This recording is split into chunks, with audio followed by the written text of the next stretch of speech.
how long can you zone versus how well can you get those conversions off and stay in the face of your opponent. Because, you know, Meat Gunner still has, it's not necessarily the classic zoner archetype of having no options when someone gets up close. Meat Gunner has a couple of moves, can still create a little bit of space, has a decent nair, and, you know, still has some pretty fast projectiles to shoot out in case you do get close. Yeah, and that's an interesting thing about zoners in general in Smash Brothers. Everyone thinks of zoners in the sense of traditional fighters of like, they should be able to keep you out but don't have options when you get in. Smash Brothers zoners do have options when you get in, but the difference is that the risk-reward spread isn't as good for them on those options as what the characters who want to get in your face have. So yeah, you may be able to get a good reversal with a me Gunner Nair or something to get out of a stressful situation, but it doesn't give you a lot off of it. So you got to win that interaction a couple of times in a row before it ends up evening to one Ken opening.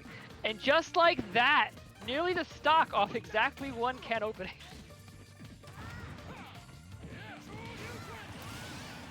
Excellent actually the stock on right two. There.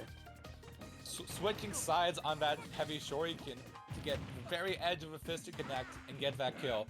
Just expert level gameplay and awareness by Vendetta. Yeah, and now Ken, once again, Vendetta's in, just going to town, forcing Neb to find the options, find these panic buttons to get out. The roll, the down smash is going to do pretty good for a moment, but Neb throwing out projectiles maybe a little too willy-nilly. The super missile in particular has left a couple of openings. Vendetta has got none on pretty consistently here. Oh? What? Oh my god! Oh no! Online Smash Brothers!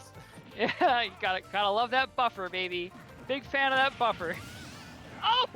Vendetta just coming back with a vengeance, a vendetta, if you will, with that down air. Yeah, just takes it in stride. Okay, I lost the kill to some weirdness and the buffer being funny. I'm just gonna come back and immediately rail the down smash on the ledge, get my stock lead back, and then I'm gonna carry you to the corner on the next interaction too, because I'm Ken and I'm just gonna keep hitting buttons until it stops working, baby. This combo is never ending. Another Tatsumaki. Back to the ledge. Back on the ledge. Back off. Ken just swinging, baby. Absolutely hyper aggressive, just driving that Maserati down the street, just not even at 100, just 200 miles per hour, just showing off. Listen, and when I say just hitting buttons, I mean no disrespect. When you're Ken, when you get into the position that you can just press buttons, you have done the hard part of the character. All right, like I mean that as in, wow, he's in again. And he's allowed to do this again. Like that is just executing on the game plans. Don't get it misconstrued. I'm not saying anyone's a masher. I'm saying, how is he so consistently getting in and getting to this situation where you can leverage these insane buttons? Absolutely. I mean, he's just Ken. Yeah. He's just Ken. Vendetta, man, just with the footwork and really finding these important openings, especially playing a Shoto like Ken or playing an up-close rushdown character like Ken into these zoner type characters.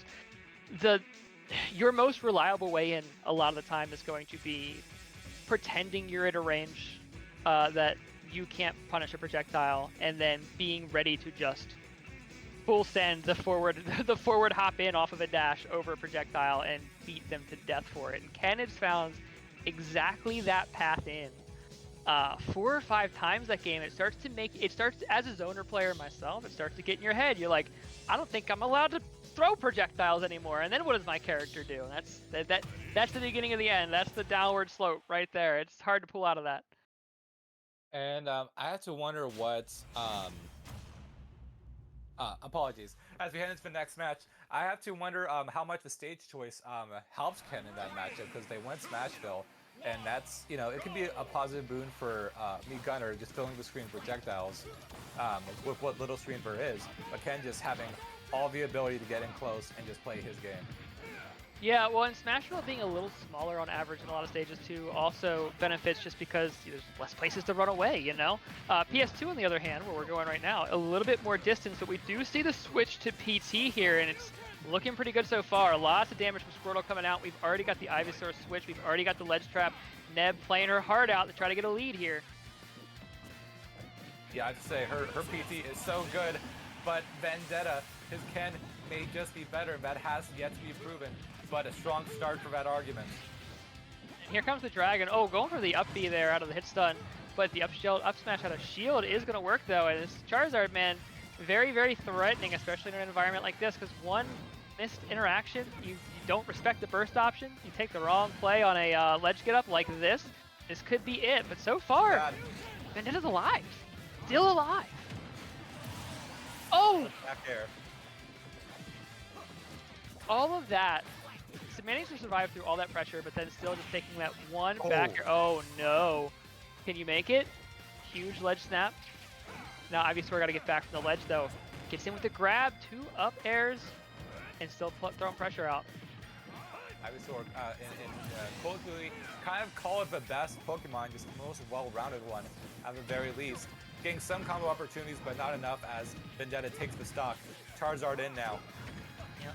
Time for the Dragon one more time. This did get us a stock last time. Looking for the jab block there. Tried to read the roll, no luck, but man, and now you're a heavy body and you're getting kind of comboed. This is just not where you want to be on your last stock. Oh! Incredible gameplay from Vendetta. Just a never say die. Just it's almost like I'm seeing Daredevil fight on my screen. Just a man completely without fear. The reverse hitbox of the Tatsumaki too. Like jumped up and then Tatsumaki the other direction. It's the that's the B button back air. Yeah, that's, I mean, what like adjustments should Neb make? I mean, she's brought out 2 of her best characters, and it's hard going right now. Yeah, you know, it's really hard to say. I felt like the Mii Gunner was actually working pretty well, just being a little too willing to throw out too many projectiles in a row and not respecting the burst range coming out from Vendetta. I think that's where my head would be. All right, can I play this Mii Gunner? Can I zone Ken out and actually play the zoning game and just focus on not giving up these run-ins off of a Gree Super Missile? But it's going to be the PT instead, so we are going to run it back. What stage are we at? Back to PS2. Back to PS2. Makes the best games, baby. All right. So if we're going to play this instead, I mean, the Squirtle actually seems to be working pretty well through most of the set. Maybe we stay in Squirtle for just a little bit longer. Let's see. Maybe we see how that works out for us. I don't know, but already at mid percentages, that's the part where most Pokemon trainers will start to try to get a switch off. Start to go Ivysaur, maybe even Charizard at 80% for more advanced percentages. Yeah, but it just doesn't seem to matter what Pokemon. There's no safe switch into Ken.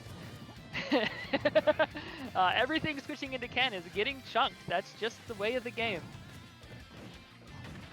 I mean, JeJaJeJa in chat said it best. Some characters just have to press buttons, and Vendetta, as if guided by some guardian ancestral spirits, is just pressing every right button at every right situation except for that one from Neb.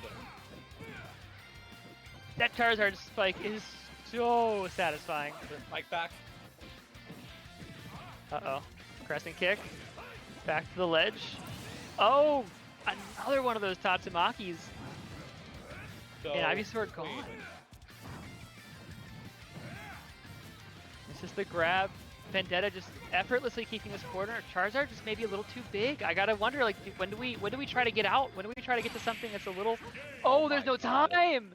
There will be no getting out. Vendetta is just gonna take the swift 3-0.